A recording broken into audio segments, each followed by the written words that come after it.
Ladies and gentlemen, a diplomatic firestorm erupts and the whole world is watching. This is not a normal war of words, by the way. This is a full-blown diplomatic meltdown with Iran and Canada now locked in one of the most explosive confrontation, and that too in years. Hello and welcome to TimesXP. I am Dhritiyatri, and it all began with just one statement. One press conference, one accusation that blew up the quiet diplomatic space like a hand grenade.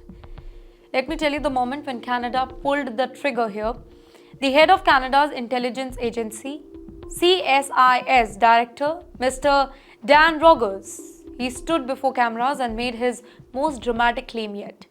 He said Iran wasn't just spying, not just interfering, but allegedly planning potential lethal operations inside Canada. That's right. Not cyber attacks, not surveillance, but plots that could kill people, and that too on Canadian soil. And yes, he didn't stop there. Rogers said that his agency also blocked secret attempts by Russia. Apart from Russia, there was China, there was India to steal advanced Canadian technology and carried out the spy operations over there. It was a stunning moment. A public naming and shaming of 4 major countries, and that too at once. Well, Ottawa has just opened a geopolitical Pandora's box. And then, entry of Iran, publicly and fearlessly. Now, within hours, Iran fired back. Tehran didn't use a polite denial, by the way. It didn't whisper a diplomatic statement. It roared. Iran's deputy UN ambassador, Zahra, he slammed Canada's accusations as ridiculous, baseless, and fabricated. 3 words sharp as knives, and that too delivered in front of entire international community. According to Iran, Canada is not exposing threats. Canada is creating distractions. This is basically a cover-up. That's what Iran said.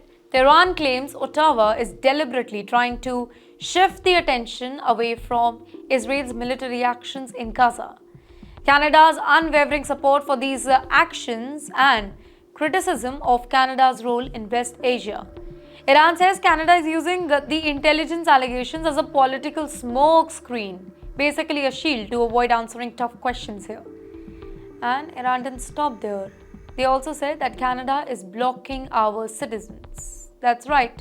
Iran accuses Canada of a lot of things, including restricting Iranian consular service, making it harder for Iranians to help their families, and pushing what it calls unjustified policies against Iranian nationals. In other words, Iran says Canada is pushing the ordinary people for political reason. Well, this is no longer just a spy story. It's turning into a humanitarian complaint, a diplomatic protest, a global showdown. The West is shocked, by the way, but China and Russia, they stay silent. While Canada doubles down on its accusations and Iran hits back with diplomatic fire, China, Russia and India, they have not rushed to defend themselves either, but everybody is watching because this case is unusual, it's rare, and it's deeply uncomfortable for the entire West.